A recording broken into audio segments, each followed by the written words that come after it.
سيدنا محمد كما صليت على إبراهيم وعلى آل إبراهيم في العالمين إنك حميد مجيد.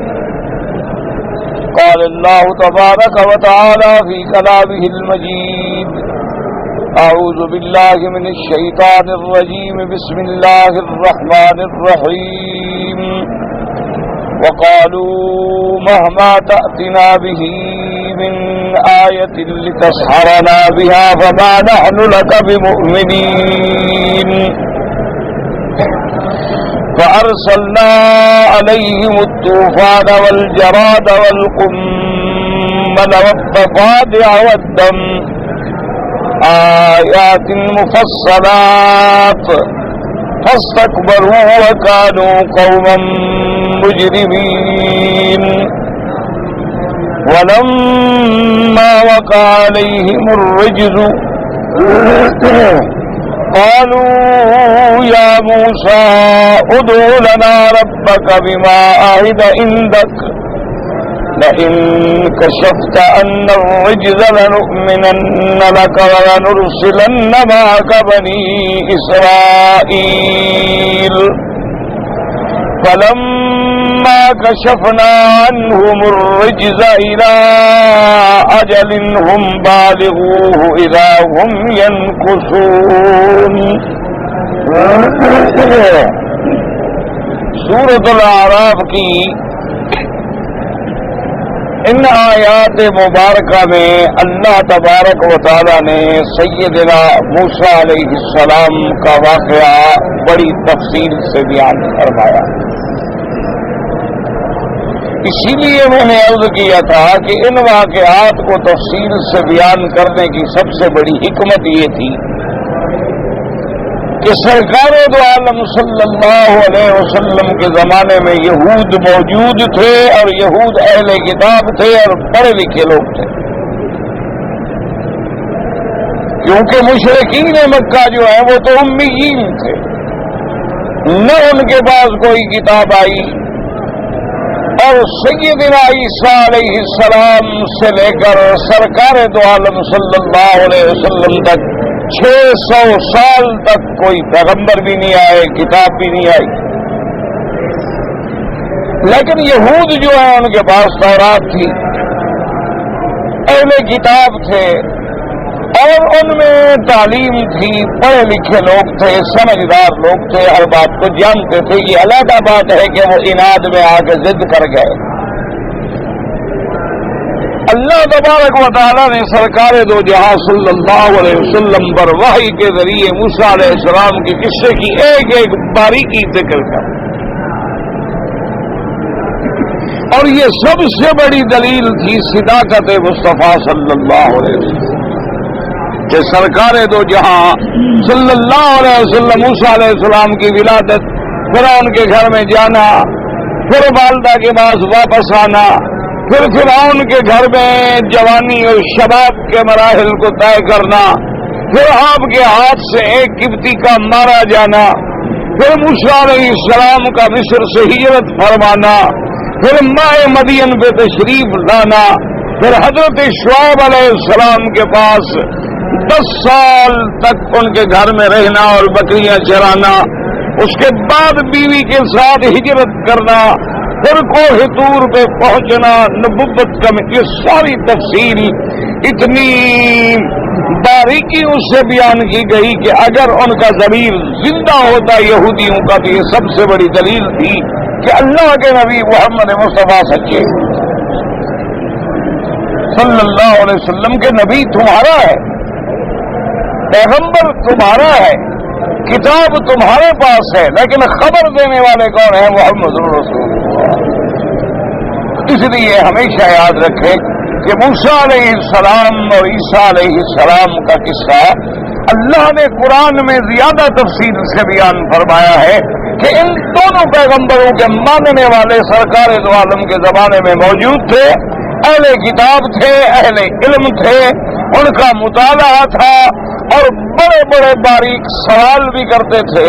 لیکن جب اتنے باتیں جواب آ جائے اور پھر آدمی نہ مانے تو وہ تو پھر سیدھی بات ہے جو اللہ نے فرمایا کہ حسدن من عند انفسہم، کہ بس دلوں میں ایک حسد تھا۔ اب ان واقعات میں اللہ پاک نے بیان فرمایا کہ موسیٰ علیہ السلام کے زمانے میں اللہ نے ان کو 9 نشانیاں عطا فرمائیں، جس کو قرآن نے دوسری جگہ بھی ذکر کیا، وَلَقَدْ آتَيْنَا مُوسَىٰ 9 آيَاتٍ بَيِّنَاتٍ،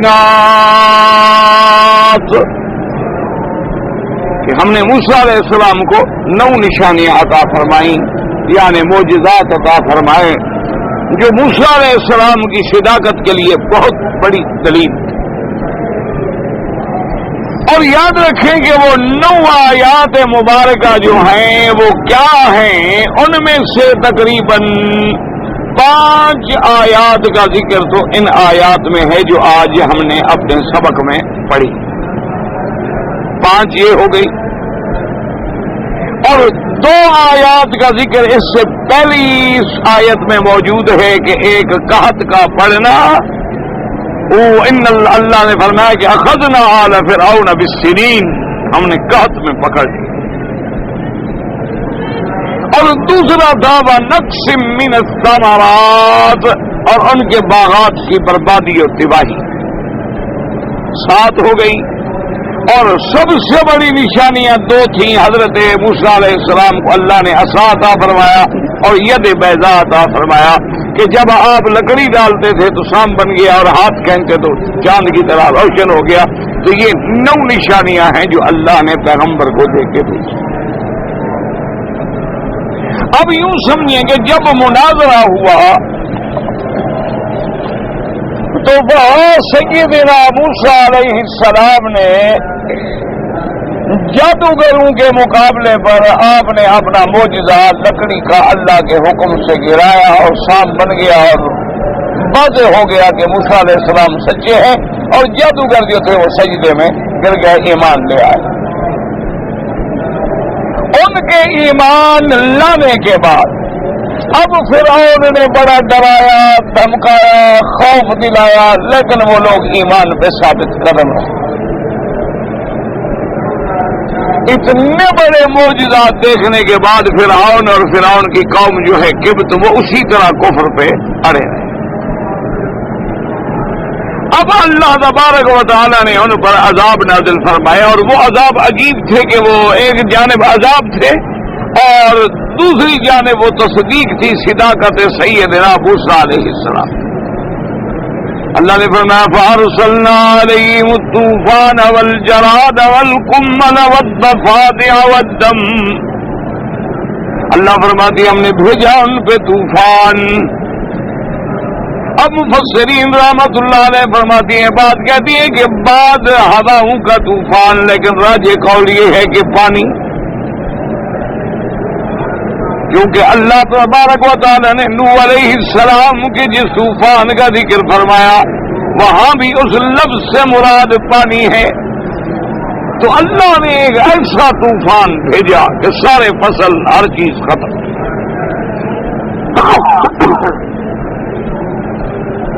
اچھا، اور خدا کی شان دیکھیں کہ عذاب کیسے آتا تھا کہ 7 دن متواتر عذاب ہوتا تھا، ہفتے کو شروع ہوتا، ہفتے کو ختم ہوتا، اور ختم کیسے ہوتا کہ جب وہ دوڑ کے سب موسیٰ علیہ السلام کی خدمت میں آ جاتے اور کہتے کہ موسیٰ علیہ السلام ادعو لنا، اللہ سے دعا کر کہ اللہ تبارک و تعالی یہ عذاب رفع فرما دیں تو ہم آپ پر ایمان بھی لے آئیں گے، اور فرعون کو بھی چھوڑ دیں گے، اور بنو اسرائیل کو بھی چھوڑ دیں گے، بس آپ دعا کریں ہماری عذاب سے جان چھڑا دیں۔ حضرت موسیٰ علیہ السلام دعا فرماتے، اللہ عذاب ختم کرتے، اور جب عذاب ختم ہو جاتا تو اب صاف بات ہے کہ جہاں سے پانی گزرا زمینیں تو نرم ہو گئی نا جی، وہاں کاشت شروع ہو گئی، فصل بڑھ گئے، کہا بھائی یہ کوئی عذاب سزا پیتا ہے، تو اتفاقی طوفان تھا آ گیا۔ یہ کوئی عذاب تھوڑا ہے، وہ طوفان آ جاتے ہیں کبھی مشرق میں، کبھی مغرب میں، کبھی شمال میں، کبھی جنوب میں، کبھی مسلمانوں کے ملک میں، کبھی کافروں کے ملک میں. یہ کیا عذاب ہے؟ کوئی عذاب شذاب نہیں.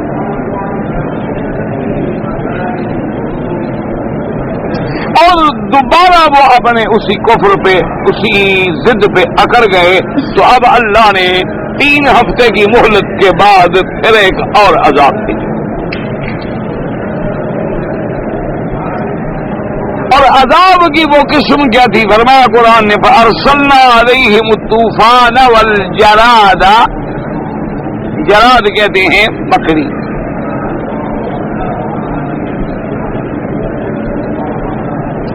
یہ آپ نے دیکھی ہے ٹڈی دل مکڑی ہوتی ہے نا جو فصلوں کو کھا جاتی ہے. وہ اتنی تعداد میں آئی کہ تمام فصلات کو کھا گئی، بلکہ بعض اسرائیلی روایات میں ہے کہ وہ ایسی مکڑی تھی کہ ان کے دروازوں کی لکڑی جو نرم تھی اس کو بھی کھا گئی.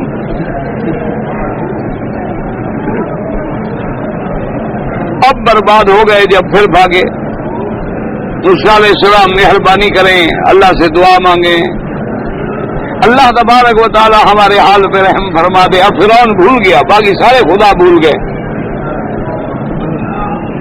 کیونکہ یہ قاعدہ ہے کہ خدا کو مانو یا نہ مانو، جب ڈنڈا پڑتا ہے تو ماننا پڑتا ہے.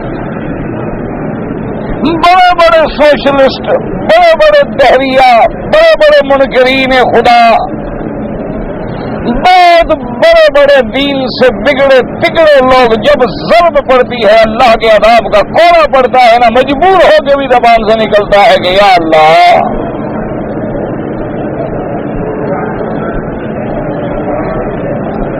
اب جناب جب مکڑی نے برباد کیا تو کہا جی دعا مانگے، ہم بالکل ہماری بس غلطی ہو گئی، آئندہ ہم ایسی غلطی نہیں کریں گے. موسیٰ علیہ السلام نے پھر دعا مانگی، دعا مانگی، اللہ نے عذاب رفع فرما دیا. 3 ہفتے کی مہلت مل گئی، عذاب اٹھ گیا، ختم ہو گیا، مکڑی شکڑی ختم ہو گئی. اب ہر چیز پھر نکلنے لگی. جب ہر چیز پھر نکل آئی، کہنے لگے کہ بھئی یہ تو اتفاق ہے، فلاں ملک میں بھی تو مکڑی آئی تھی، وہ کوئی موسیٰ علیہ السلام کی وجہ سے تھوڑی آئی تھی.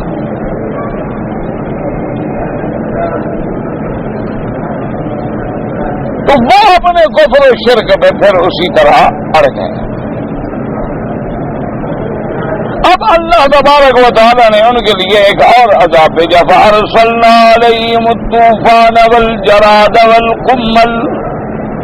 قمل یاد رکھیں، قمل کہتے ہیں جوئیں جو انسان کے بالوں میں بدن میں پڑ جاتی ہیں، اس کو قمل کہتے ہیں. اور بعض علماء نے فرمایا کہ قمل سے وہ کیڑا ہے جو ہر چیز میں، گندم میں، چاول میں، ہر چیز کو لگ جاتا ہے اور اندر اندر کھا جاتا ہے، اوپر سے گندم اندر کچھ نہیں.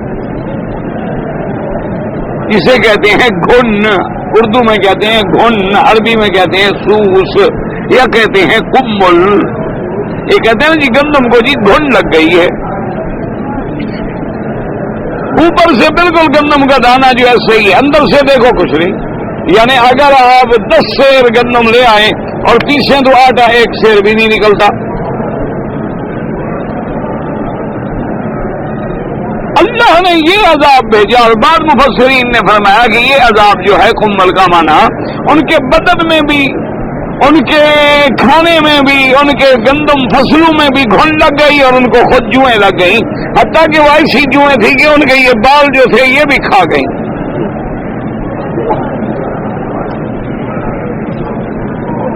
اب عذاب آیا، پھر آ گئے. موسیٰ علیہ السلام مہربانی کرو، دعا مانگو، ہم نے غلطی کی، گناہ گار ہیں، بس غلطی ہو گئی، آئندہ بالکل غلطی نہیں کریں گے، پکے مسلمان ہو جائیں. یاد رکھو یہ واقعات ایسے نہیں کہ بس پڑھ کے آدمی ہنس کے گزر جائے. ذرا غور کرے کہ کیا آج بھی مسلمانوں پر یہ سارے اللہ کے عذاب کے کوڑے نہیں برس رہے ہیں کہ کبھی پانی بند کر دیتے ہیں. لوگ خشک سالی میں، تھر میں آپ جا کے دیکھیں کیا ہوا ہے کہ لوگ، جانور کھڑے کھڑے مر گئے، لاکھوں کی تعداد میں پانی نہیں ہے، فصل نہیں ہے، کاش نہیں ہے، لوگ ہجرت کر کے بھاگ رہے ہیں، اور پھر پانی دیتے ہیں تو دریاؤں میں طوفان آ جاتا ہے، پھر تباہی ہو جاتی ہے.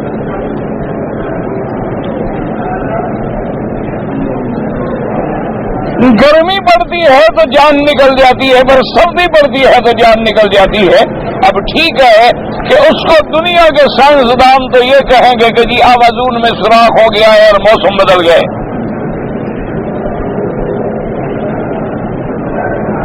ان کی تحقیق کا تقاضا یہ ہے کہ دنیا میں جتنی یہ فضائی آلودگی ہے، دنیا میں جتنے یہ گیس ہیں، اور دنیا میں جتنے یہ ایٹم کے تجربات ہیں، اور دنیا میں جتنا آپ کے ایئر کنڈیشنوں میں کمپریسروں میں گیس بھرا ہوا ہے، یہ لیکیج ہوتا ہے اور جاتا ہے آسمان کی طرف، تو اللہ نے جو ہے غلاف رکھا تھا وزنوں میں سوراخ ہو گیا، وہ کہتے اس لیے موسم تبدیل ہو گئے دنیا میں۔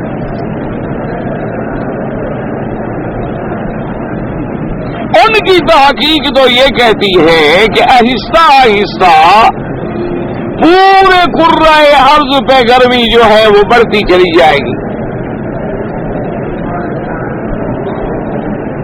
اور ایک وقت ایسا آ جائے گا کہ جب وہ گرمی اتنی حد سے بڑھے گی کہ پورے پہاڑوں پر دنیا میں جہاں جہاں گلیشیئر پڑے ہوئے ہیں وہ سارے کے سارے برف پگھل جائے گی اور پوری دنیا طوفان میں غرق ہو جائے گی۔ یہ ان کی ایک سائنسی تحقیقات ہے، لیکن مسلمان کے لیے تو سیدھی سی بات ہے کہ اللہ کا عذاب ہے۔ کیوں؟ آوازون کس نے بنایا؟ سائنسدانوں نے بنایا تھا۔ ان سائنسدانوں کو کس نے بنایا؟ ان کو عقل و خرد کی گتھیاں سلجھانے کا کام کس نے بخشا ہے؟ خود پیدا ہو گئے، کلوننگ سے پیدا ہوئے تھے یہ۔ اسی لیے میرے آقا نے سرکار دو جہاں سیدنا محمد الرسول اللہ صلی اللہ علیہ وسلم نے کتنی سیدھی سادی سچی اور دو جملوں میں قیامت تک آنے والے مسئلے حل کر دی ہے کہ ایک دن حضور بیٹھے تھے، بارش ہو گئی،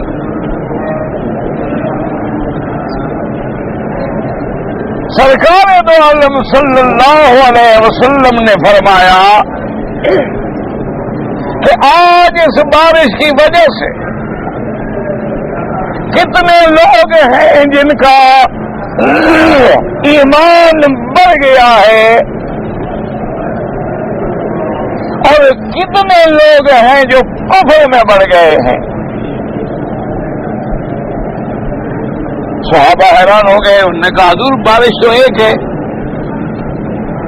مسلمان کے گھر میں بھی برس رہی ہے، کافر کے گھر میں بھی برس رہی ہے، لیکن مسلمان کا ایمان کیسے بڑھ گیا اور لوگ کافر کیسے ہو گئے؟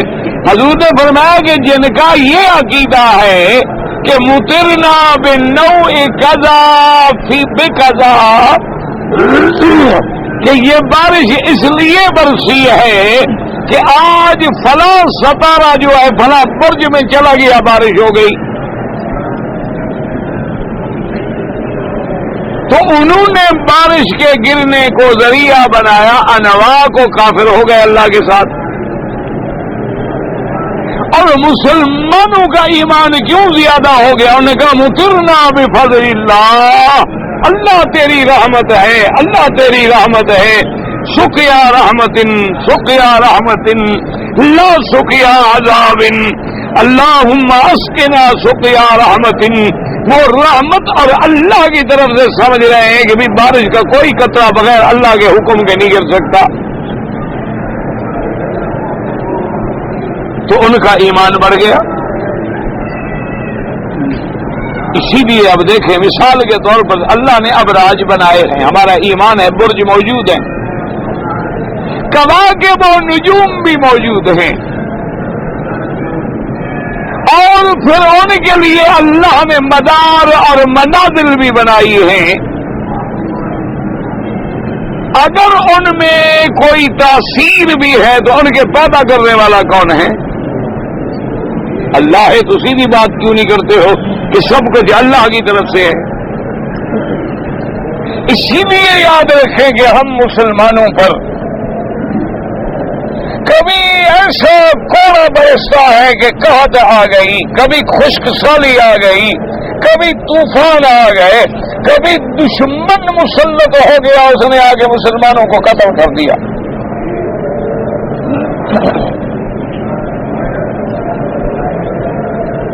عام آدمی تو یہی سمجھے گا کہ جی دہشت گردی ہے اور جی ایجنسیاں کراتی ہیں، کوئی کہہ دے گا جی نہیں غیر ملکی ہاتھ ہیں، لیکن ٹھنڈے دل سے سوچیں تو یہ اللہ کا عذاب ہے۔ چلو جی کوئی غیر ملکی ایجنسی بھی ہو یا کوئی غیر ملک ہاتھ بھی ہو تو مسلمان کو خرید کر کے مسلمان کو مرواتا ہے، بکنے والا تو ہمارا بھائی ہے نا۔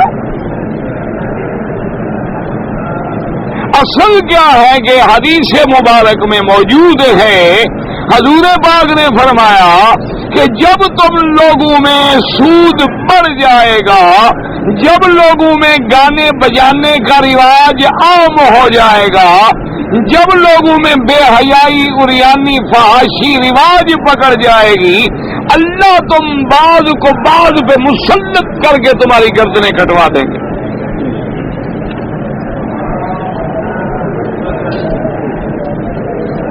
لیکن ہم آنکھیں نہیں کھولتے۔ آج بھی اپنے اسلام کے ملکوں میں اسلام کے نام لیوا اپنے بیٹے بیٹیوں کی بچوں کی سالگرہ مناتے ہیں جو خالص کافروں کی رسم ہے، جس کا اسلام سے کوئی تعلق نہیں۔ اسی لیے آپ نے دیکھا ہوگا کہ وہ شمع جلاتے ہیں، کیک کاٹتے ہیں، بالکل بے عین ہی تاکہ ان کے جو روحانی ماں باپ ہے کافر، ان سے ذرا برابر بھی غلطی نہ ہو جائے۔ یعنی نماز پڑھنے کے لیے حضور محمد عربی کا کپڑا نہیں پہنتے کہ بھئی جب تم نماز پڑھنے کے لیے آ رہے ہو تو اب تو کم از کم تم دینی شکل بنا لو۔ یہاں پر کہتے ہیں جی بشرا تو ہونی چاہیے دین میں، اور جب سالگرہ مناتی ہیں تو عین اسی طرح کیک آئے گا، پھر شمع جلیں گی، پھر ان کو بجھایا جائے گا، پھر اسی طرح جی ہیپی برتھ ڈے کے نعرے لگیں گے، عین اسی طرح کیک کٹے گا، بالکل عین مجال ہے کہ کافر سے ذرا ادھر ادھر ہو جائے، وہ تو پھر ان کی تقلید ختم ہو گئی، ماں باپ بھائی باپ جو ہے وہ ناراض ہو جائے گا کہ تم نے صحیح کام نہیں کیا۔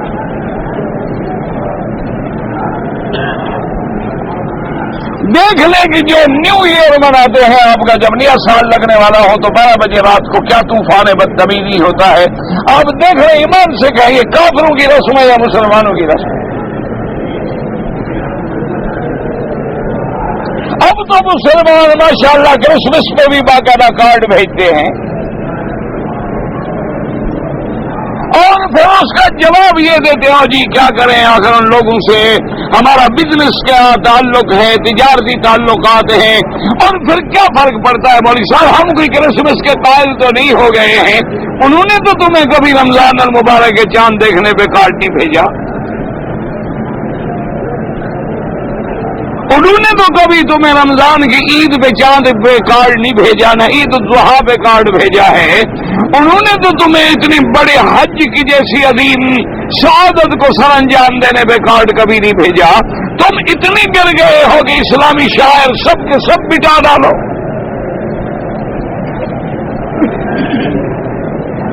آج ہمارا نوجوان جو بالکل یعنی موجودہ دور کا ماڈرن نوجوان ہے، شباب ہے، دیکھیں گلے میں سونے کی چین ہوگی اور اس میں ایک پٹڑی بھی ہوگی علامت ہندو کی یا عیسائی کی،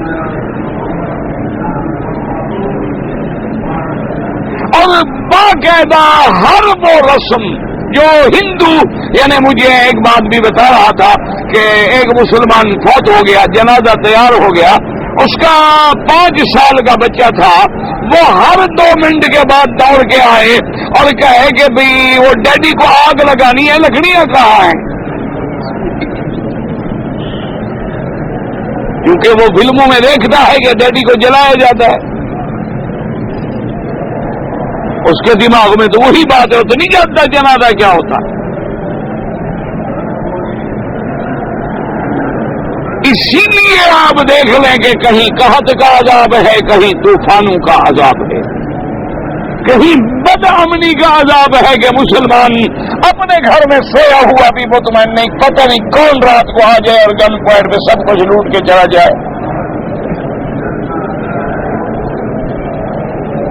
آپ اپنی گاڑی میں جا رہے ہیں، اطمینان نہیں ہے کہ ابھی کوئی راستے میں کھڑا ہوگا اور گن پوائنٹ پہ گاڑی چھین لے گا۔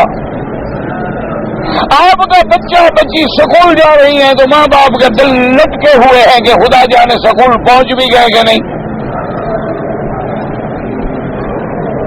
اور مسلمان لڑکیوں کو مسلمان پکڑ کے ایک لڑکی سے 8-8 10-10 آدمی اجتماعی زیادتی کریں، آج سے 20 سال پہلے آپ نے کبھی سنا تھا؟ یعنی بے ضمیری، بے غیرتی اور بیمانی کی حد ہو گئی ہے کہ ایک لڑکی تڑپ رہی ہے اور 10 آدمی زنا کر رہے ہیں اور ناچ رہے ہیں اور تماشے بنا رہے ہیں کہ ہم نے دشمن کو دیکھو کیسے بے عزت کیا۔ بھئی اگر اس کے بجائے تیری بیٹی ہوتی ہے سال میں، آخر وہ بھی تو کسی کی بیٹی ہے، لیکن ہم قرآن پڑھتے ہیں، گزر جاتے ہیں، کبھی نہیں سوچتے اور جی وہ تو موسیٰ علیہ السلام کی قوم کا قصہ ہے، ہمارا قصہ نہیں۔ اور جن گناہوں کی وجہ سے اللہ نے ان قوموں پہ عذاب بھیجا ہے، حالانکہ وہ تو سب سے بڑی فضیلت والی قوم تھی۔ اللہ نے فرمایا قرآن میں فضلناہم، ہم نے ان کو فضیلت دی عالمین پہ۔ انہوں نے اگر اللہ کی نافرمانی کی اور گناہ کیے تو نتیجہ کیا نکلا کہ یہ عذاب آئے۔ اگر ہم وہی کام کریں گے تو ہم پہ کیوں نہیں آئیں گے؟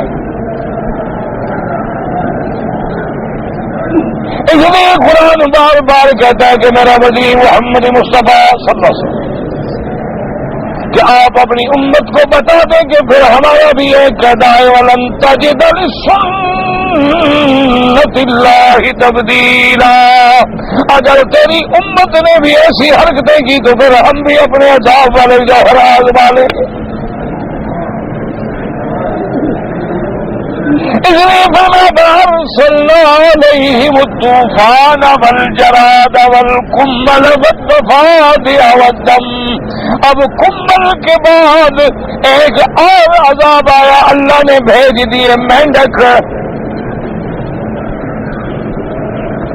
اچھا وہ مینڈک کیسے بھیجے جناب؟ کے گھر میں بیٹھے ہیں تو مینڈک، بستر میں سوئے ہوئے ہیں تو مینڈک، ادھر کو پہلو بدلتے ہیں تو مینڈک، اوپر مینڈک جڑے ہوئے، مینڈکوں میں ڈوبے ہوئے ہیں، برتن اٹھاتے ہیں تو مینڈک، پانی کے گلاس کو یوں کرتے ہیں تو مینڈک، تو ہر جگہ ہو تو ایسے جناب خود گئے ہیں کہ گھر کے گھر بھر گئے مینڈکوں سے۔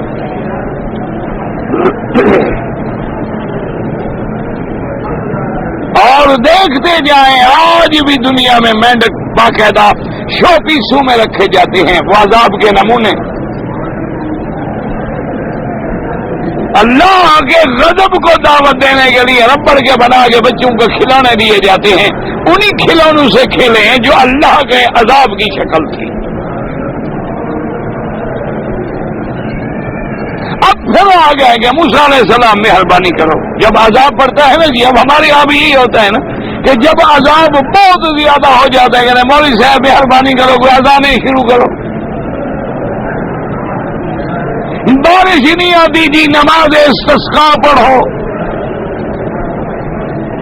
اور جی بہت بڑی پریشانی ہے، مہربانی کر کے آپ اپنے مدرسے میں مسجد میں آیت کریمہ کا اور سورۃ یاسین کا اور فلاں کا ختم کروا دیں جی، بڑی مصیبت ہے۔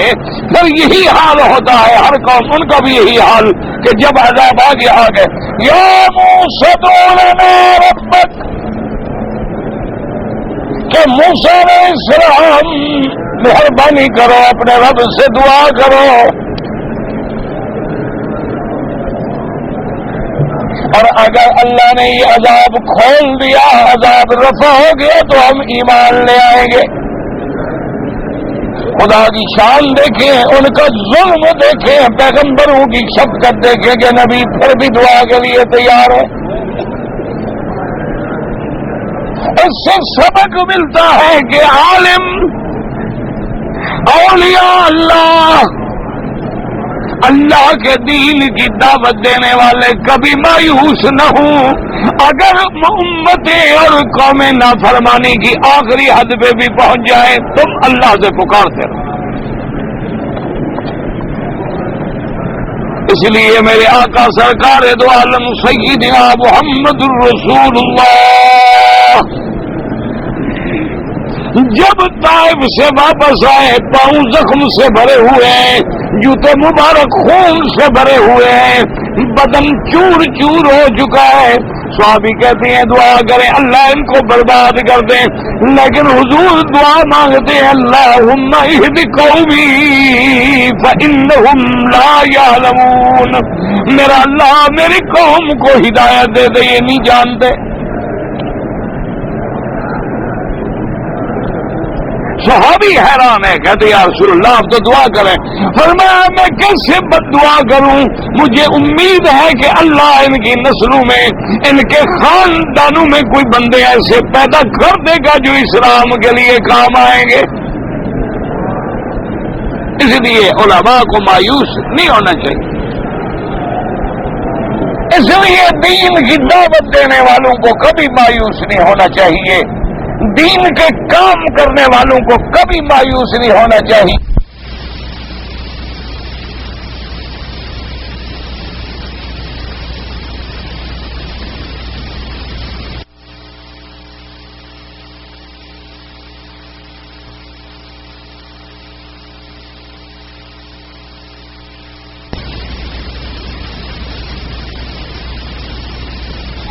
اپنی پوری طاغوتی طاقتوں سے ڈٹا ہوا ہے. اگر ہر جگہ آج دور ہے فرعونی قوتوں کا, لیکن تمہارا ہمارا فرض بھی ہے کہ ہم اسی عصائے کلیمی سے, ہم اسی سیرت نبوی محمد الرسول اللہ سے صلی اللہ علیہ وسلم کی روشنی میں اپنے حق پہ ڈٹے رہیں. اب جناب موسیٰ علیہ السلام نے دعا مانگی, اللہ نے وہ عذاب بھی اٹھا دیا. اب وہ مینڈک بھی چلے گئے. موسیٰ علیہ السلام نے کہا بھی ابھی مان لے آؤ. انہوں نے کہا جی بات یہ ہے کہ اصل میں ایسے واقعات ہوتے رہتے ہیں, یہ کوئی عذاب شذاب نہیں تھا. یہ آ جاتے ہیں دنیا میں, آندیاں بھی آتی ہیں, طوفان بھی آتی ہیں, کبھی مینڈک بھی پیدا ہو جاتے ہیں, کوئی عذاب شذاب نہیں ہے. بہرحال ہم نہیں مانتے آپ. اب 3 ہفتے کی مہلت ملی اور 3 ہفتے کے بعد ایک اور عذاب آ گیا. وہ عذاب دیکھیں نا, عذاب کے انواع ہیں, یاد رکھو وجہ کیا ہے, تاکہ بندے کو پتہ لگے کہ اللہ جس طرح چاہے عذاب دے. اللہ چاہے تو ہواؤں کے ذریعے عذاب دے دیں, پانی کے ذریعے عذاب دے دیں. اللہ تبارک و تعالیٰ چاہے تو جانوروں کی طرح سے عذاب دے دیں, اللہ چاہے تو کیڑے مکوڑے بھیج کے عذاب دے دیں, جراد و کمبل بھیج کے عذاب دے دیں. اور کبھی ہمارے گناہوں کا عذاب جو ہے وہ اپنے اہل اولاد بیوی بچے بن جاتے ہیں.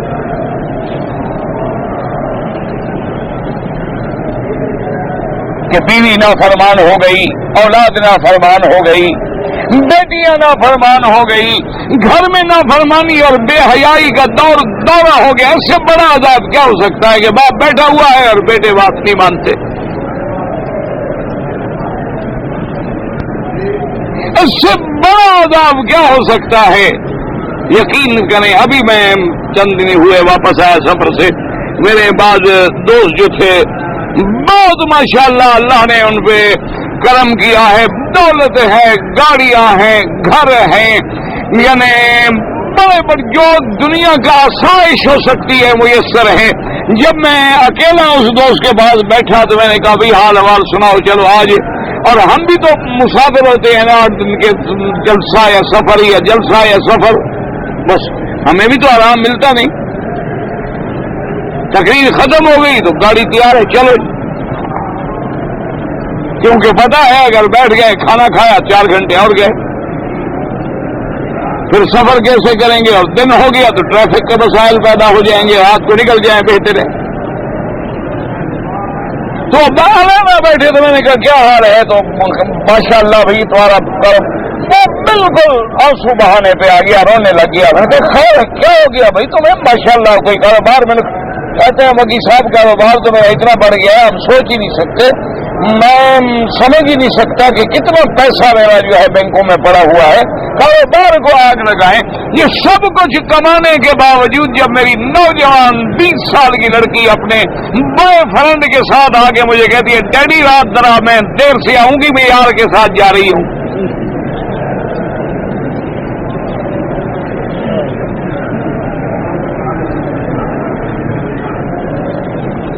اور مجھے قانون اجازت نہیں دیتا کہ میں بات کر سکوں. میری بیوی واپس آتی ہے شام کو، میں اس کو کہتا ہوں کہ بیگم صاحب بیٹھے بات کرو. کہتی ٹھیک ہے میں بہت تھکی ہوئی ہوں، میں اپنے بیڈ روم میں جا رہی ہوں، بس ڈسٹرب نہ کریں مجھے، جاؤ دفع ہو جاؤ. اور کبھی موقع ملتا ہے تو کہتی ہیں ٹھیک ہے آپ اس ملک میں پھر کیوں آئے تھے؟ آپ کو نہیں پتا تھا کہ یہ کافروں کا ملک ہے اور یہاں یہ ہوتا ہے؟ آپ کی مسجد میں آئے تھے، آپ کو مکہ مدینہ سمجھ کے آئے تھے یہاں؟ آپ کو پتا تھا کہ یہ کافر ملک ہے، یہاں عریانی ہے، بے حیائی ہے، یہاں زنا جو ہے وہ کوئی جرم نہیں ہے، شراب پینا جرم نہیں ہے، جہاں مرد سے برائی کرے تو جرم نہیں ہے، عورت سے کرے تو جرم نہیں ہے. وہاں تو اس عورت کو بڑا اونچی نظروں سے دیکھا جاتا ہے جس کے چاہنے والے زیادہ ہوں اور کتنی لوگوں سے وہ فلرٹ کر چکی ہو. تم یہ سب جانتے تھے پھر کیوں آئے تھے یہاں؟ جخ مارنے کے لیے آئے تھے؟ آئے ہو تو بھگتو. اب تمہیں کیوں تقریر یاد آئی ہے اور غیرت یاد آئی ہے؟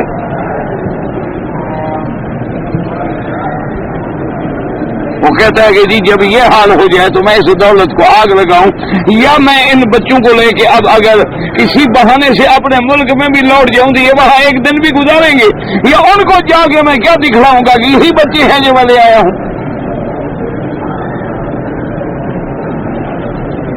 تو میری جو زندگی ایسے ہے جیسے جہنم میں گزر رہی ہو. میں انگاروں پہ لوٹتا رہتا ہوں اور زبان سے کچھ نہیں کہہ سکتا.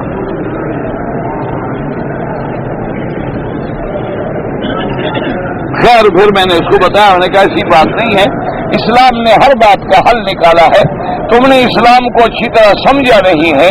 اسلام نے آخر نکاح کے حقوق رکھے ہیں تو طلاق کے بھی رکھے ہیں، حقوق کے احکام بھی رکھے ہیں.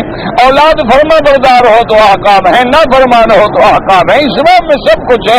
اپنی وقت ہے کہ تم نکل جاؤ، اپنے پاؤں پہ کھڑے ہو، ابھی تم اپنی زندگی بدل سکتے ہو، لیکن جب بالکل گر جاؤ گے تو پھر کیا ہو؟ تو اس لیے ہم لوگ سمجھتے نہیں. اب دیکھیں جی اور عذاب آ گیا. اللہ فرماتے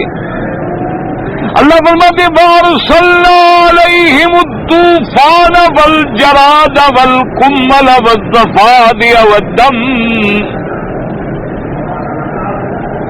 کہ اللہ نے پھر ایک عذاب بھیجا خون کا. کیا مطلب؟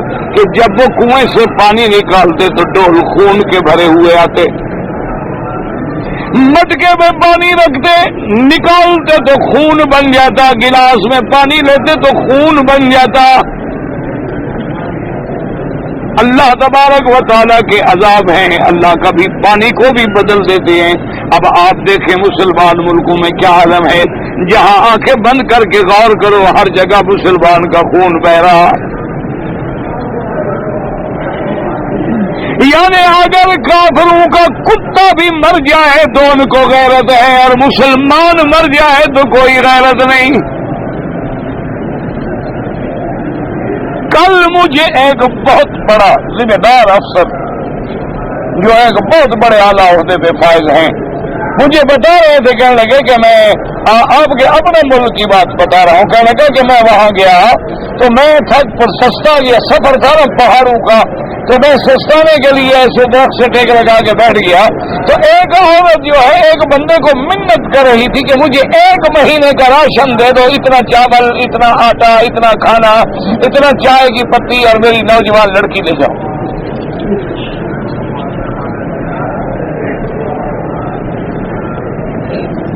آپ کو کبھی غیرت آئی؟ آپ کے دسترخوان پہ 10 کھانے پکتے ہیں، آپ کو کیا غیرت؟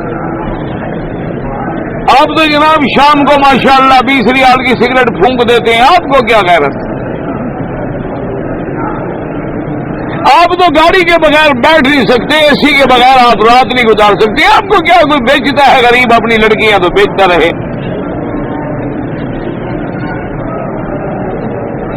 اگر مسلمان صرف روزانہ ایک چائے کی پیالی چھوڑ دے نا جی تو کوئی مسلمان غریب بھوکا نہیں مر سکتا۔ آپ جو چائے پیتے ہیں کبھی پوچھے نا حساب والے لوگوں سے کہ ایک سال میں ارب ڈالر کی صرف مسلمان چائے پی جاتا ہے۔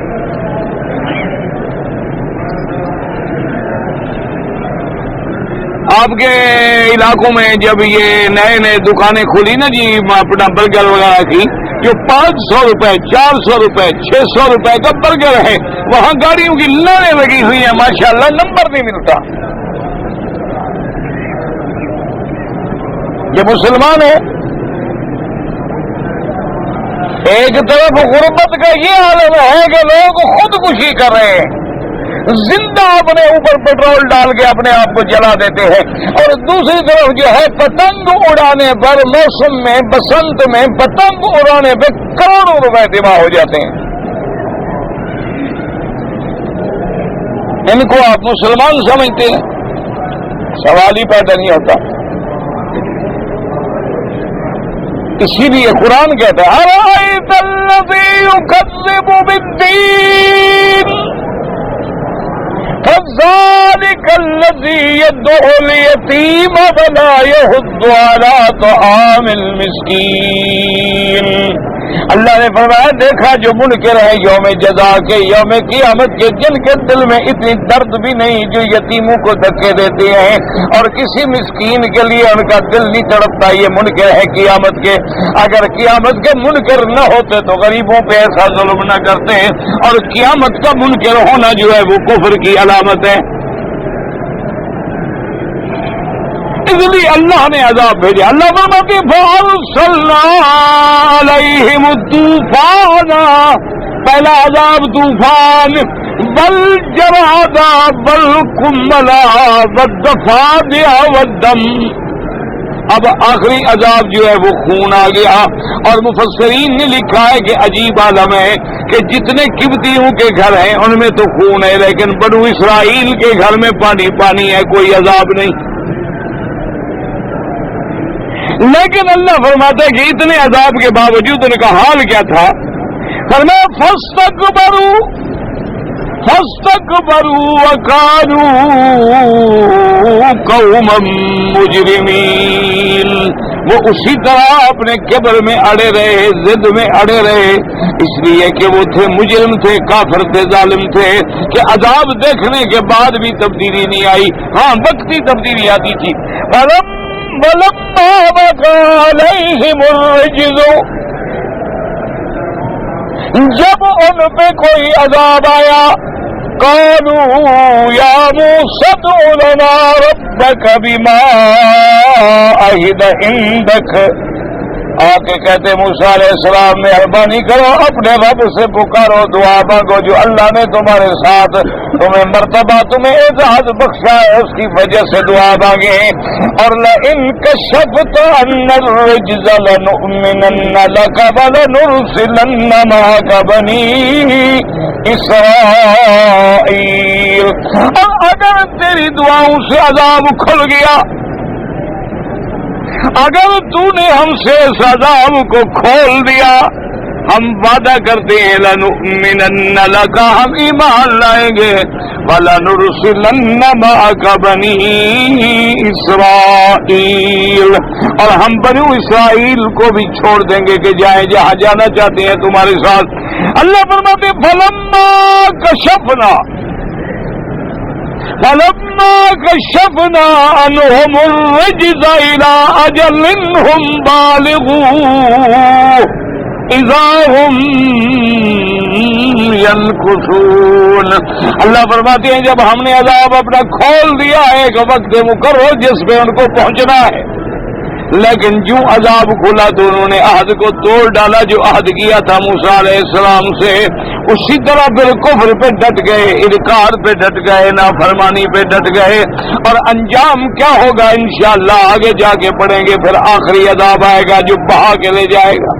اللہ سے دعا کرے اللہ تمام عالم اسلام سے عذاب اٹھا لے، اللہ اپنے عذاب رفع فرما دے، اللہ تبارک و تعالی ہمارے حال پہ رحم فرما دے، اللہ تبارک و تعالی رحمت نازل فرما دے۔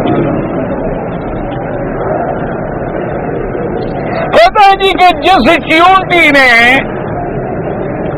سیدنا سلیمان علیہ السلام کے بارے میں قرآن کہتا ہے کہ چیونٹی نے تقریر کی تھی اور سلیمان علیہ السلام نے ان کی بات سنی تھی، فتبسم ضاحکا من قولها، کہ حضرت سلیمان علیہ السلام مسکرائے جب چیونٹی کی بات سنی کہ دیکھو کیسی تقریر کر رہی ہے۔ کہتے جی آپ یہ بتلائیں کہ وہ چیونٹی لنگڑی تھی یا نہیں؟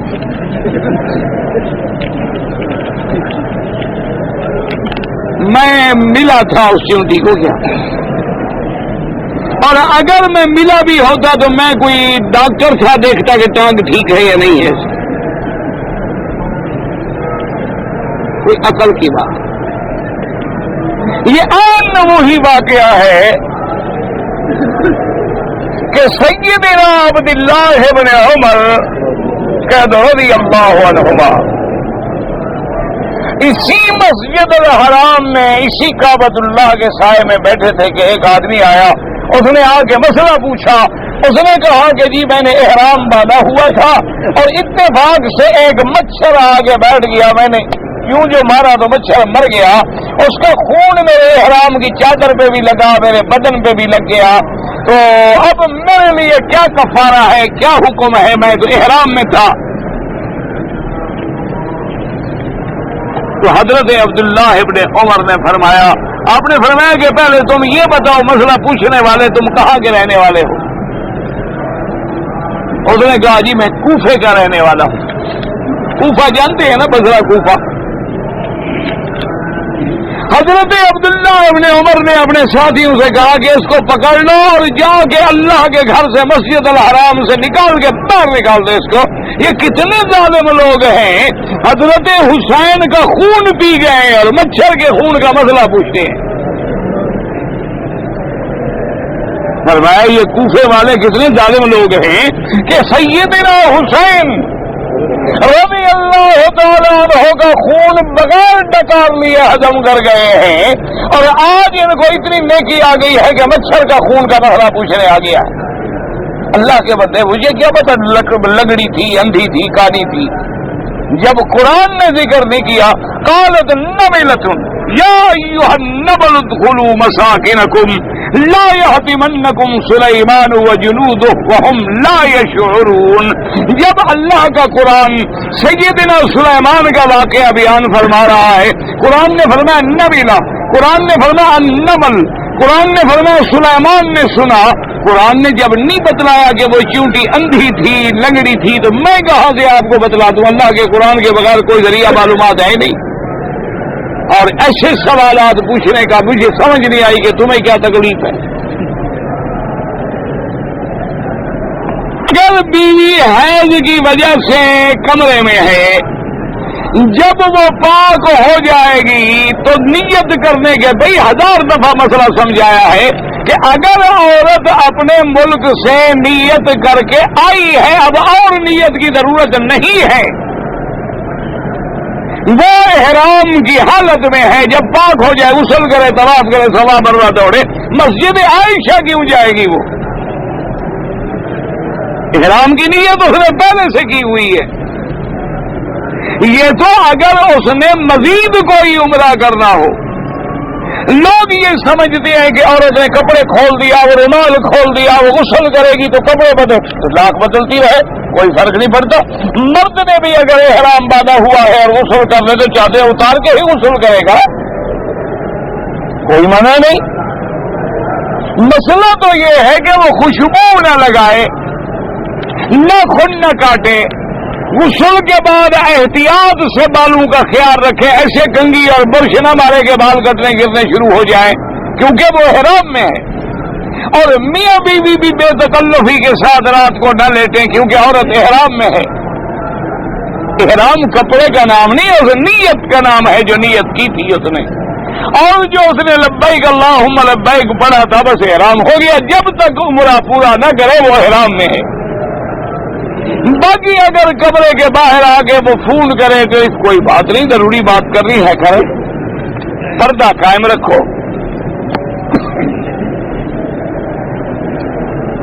ہم نے پاکستان سے جدے میں آئے اور اپنے بھائی کے گھر میں ایک دن قیام کیا اور پھر جدے سے احرام باندھا، کوئی دم نہیں۔ تو آپ نے عمرے کا احرام باندھا ہوا ہے تو صرف طواف کرتے وقت پہلے 3 چکروں میں دایاں کندھا نکالو گے، بعد میں کوئی ضرورت نہیں، نماز پڑھو، صفا مروہ دوڑو، اپنا کپڑا پورا اوڑھو، نماز پڑھو۔ یہ بہت بڑی غلطی ہے لوگوں کی کہ نماز میں کھڑے ہیں تو کندھا نکالا ہوا ہے، اور صفا میں ہے تو کندھا نکالا ہوا ہے، اور جہاں سے احرام باندھتے ہیں وہیں سے کندھا نکال لیتے ہیں۔ بے وقوفی کی انتہا ہے۔ اجتماع جو ہے صرف طواف میں سنت ہے، اور طواف کے بھی صرف پہلے 3 چکروں میں، اس کے بعد طواف میں بھی ضرورت نہیں ہے۔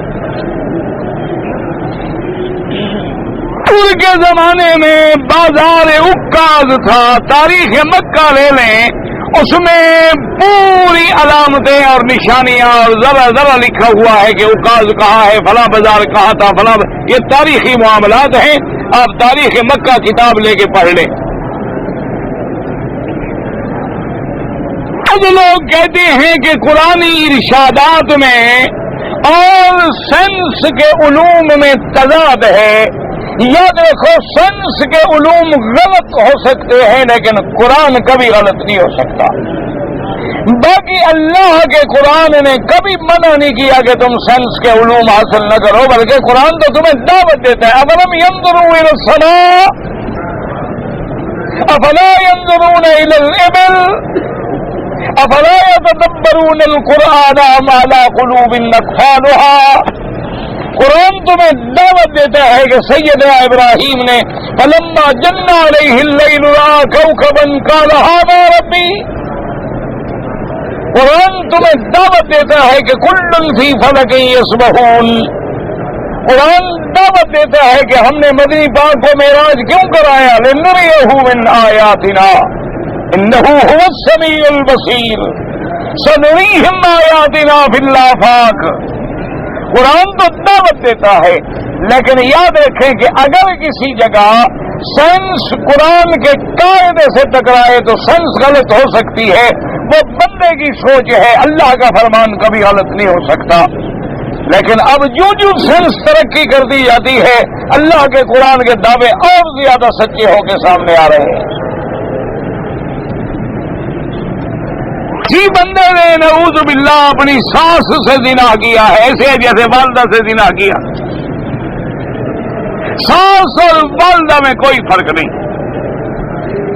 سب سے بڑی بات تو یہ ہے کہ وہ استغفار کرے، باقی اس کی لڑکی کے نکاح تو نہیں ٹوٹے گا، لیکن ایسا بڑا بدبخت بھی ہو سکتا ہے کہ ماں سے بھی زنا اور بیٹی سے بھی نکاح۔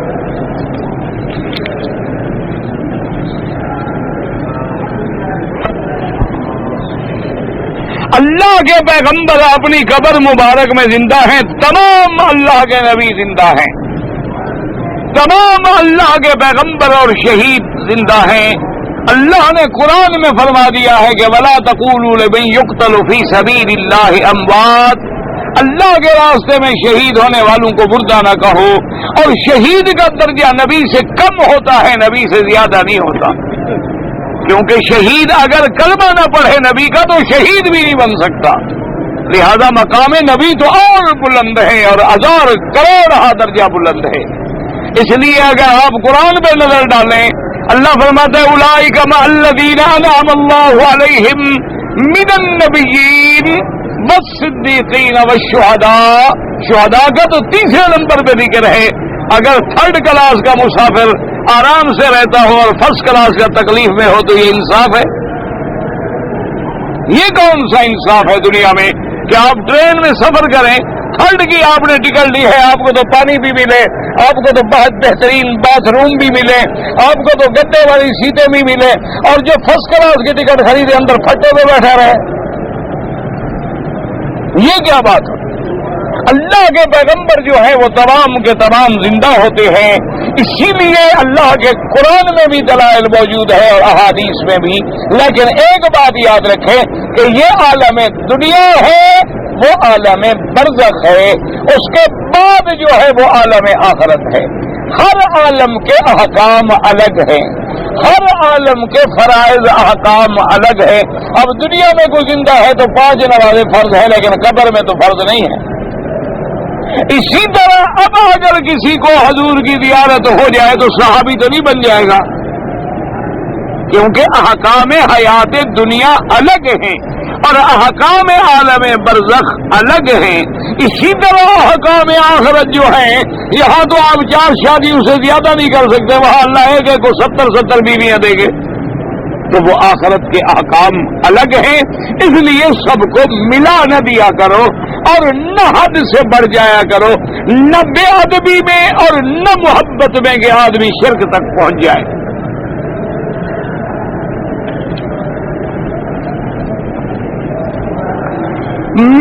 میں نے والد کو حج کا داخلہ کرنا چاہتا ہوں، لیکن میرے والد آنے پہ راضی نہیں ہیں، تو آپ کی دعوت ہے، آپ نے کہہ دیا کوئی زبردستی پکڑ کے تو نہیں آؤ گے؟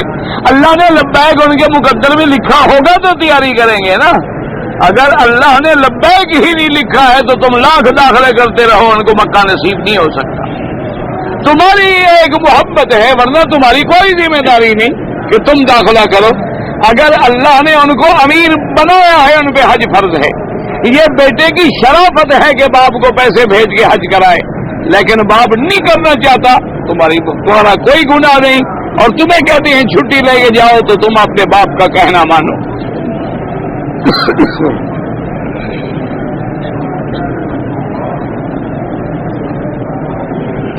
عورت کا خاوند جو ہے وہ حادثے میں مر گیا، اب اس کو جو دیت ملے گی وہ شریعت کے مطابق تقسیم ہوگی، یعنی عورت کا 8واں حصہ ہوگا، لڑکے ہیں تو ان کا ڈبل ہوگا، لڑکیاں ہیں تو ان کا آدھا ہوگا۔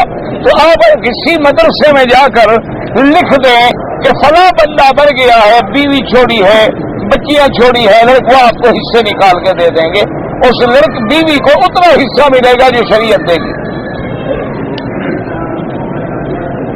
اللہ تعالی عالم بالمحتم، اللہ صلی اللہ علیہ وسلم۔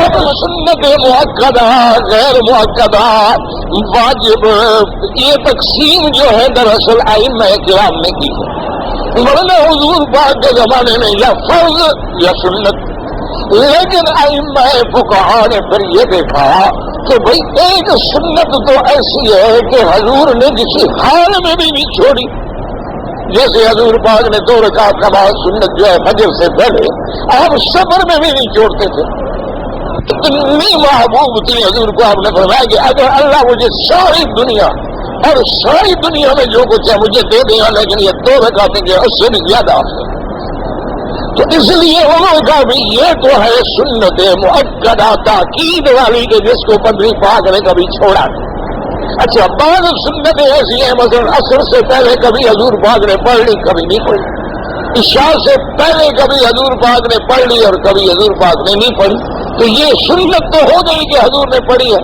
کیونکہ چاہے ایک دفعہ بھی پڑھی ہوں زندگی میں لیکن پڑھی تو ہے، تو لہذا سنت تو ہو گئی، لیکن مؤکدہ کوئی نہیں، غیر مؤکدہ۔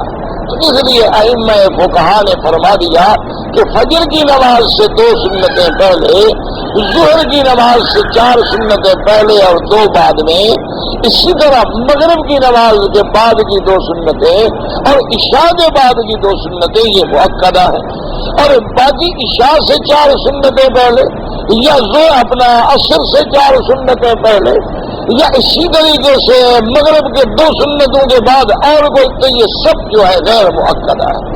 ورنہ سنت ایک چیز ہے، اس کے پڑھنے کا ایک طریقہ ہے، نماز پڑھنے میں کوئی فرق نہیں ہے۔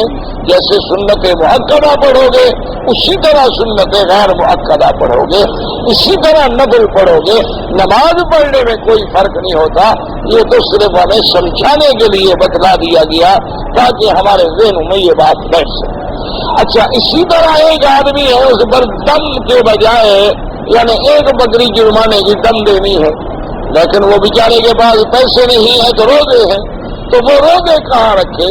یاد رکھو کہ ایک وہ دم ہے جو دم تمتع تھی، دم شکر، تو اس دم کے لیے تو شرط ہے کہ ثلاثۃ ایام فی الحج وسبعۃ اذا رجعتم، کہ 3 روزے تو حج میں رکھے اور 7 روزے جو ہے گھر میں جا کر۔ لیکن جو جرمانے کی بکری کے روزے ہیں وہ آپ مکے میں بھی رکھ سکتے ہیں، جدے میں بھی رکھ سکتے ہیں، اور بھی کسی جگہ پہ رکھ سکتے ہیں، ان کے لیے کوئی پابندی نہیں، لیکن افضل یہ ہے کہ وہ بھی اللہ کے حرم میں ادا ہو۔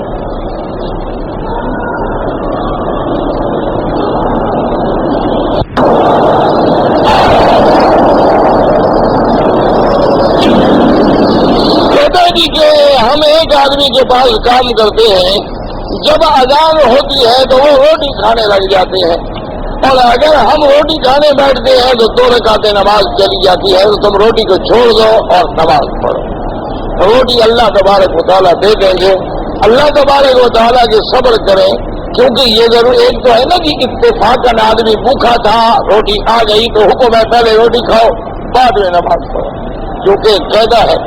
حضرت امام ابو حنیفہ رحمۃ اللہ علیہ کی خدمت میں آپ بیٹھے ہوئے تھے تو کسی آدمی نے کوئی کھانا بھیجا، تو نماز کا وقت ہو چکا تھا، اذان ہو گئی تھی، تو آپ نے ساتھیوں سے کہا بھی پہلے کھانا کھا لو، تو ساتھیوں نے کھانا کھا لیا پھر نماز پڑھی، تو کسی نے میرے جیسے آدمی نے اعتراض کیا، اس نے کہا یار اتنا بڑے امام ہیں، دیکھو پہلے کھانا کھانے بیٹھ گئے، نماز میں 10 منٹ 20 منٹ 25 منٹ دیر کر دی، کیونکہ یہ تو اچھی بات نہیں ہے۔ تو امام صاحب نے فرمایا کہ میرے بھائی، میں یہ نہیں چاہتا تھا کہ میری نماز جو ہے وہ کھانا بن جائے، بلکہ میں یہ چاہتا تھا کہ میرا کھانا جو ہے وہ نماز بن جائے۔ کیا مانا؟ اگر ہم نماز میں کھڑے ہوتے اور دل کھانے کی طرف ہوتا تو نماز بھی کھانا بن گئی نا، اور اگر ہم کھانا کھا رہے تھے اور فکر تک بھی جلدی کھا لو یار نماز پڑھنی ہے، تو وہ کھانا بھی نماز بن گیا کہ فکر تو ہمیں نماز کا تھا، تو اس لیے وہ احکام تو الگ ہے۔ لیکن یہ کوئی مسئلہ نہیں کہ روزانہ جب اذان ہو تو روٹی پہ بیٹھ جاؤ، یہ جو ہے اللہ تبارک و تعالی، اور یہ نہیں سمجھتے ہیں کہ امام احمد ابن حنبل رحمۃ اللہ علیہ، شیخ الاسلام ابن تیمیہ رحمۃ اللہ علیہ، اسی طرح شیخ الاسلام ابن القیم رحمہ اللہ تعالی، اور بہت بڑے بڑے فضول العلماء جو گزرے ہیں، وہ کہتے ہیں کہ ایک نماز اگر جان کے چھوڑ دے تو کافر ہو جاتا ہے، اور مر جائے تو اس کا جنازہ بھی نہ پڑھو اور مسلمانوں کے قبرستان میں دفن بھی نہ کرو، پہلے تو تم ان کو ہدایت کرو، اور اگر وہ نہ سمجھیں تو یہاں تو اسلام کی حکومت ہے، تم انشاءاللہ بس اشارہ کر دو کسی کو کہ یہ روٹی والے لوگ ہیں نماز کے وقت، انشاءاللہ اگلے دن وہ آپ سے پہلے صف اول میں بیٹھے ہوں، فکر نہ کریں یار ٹھیک کر رہا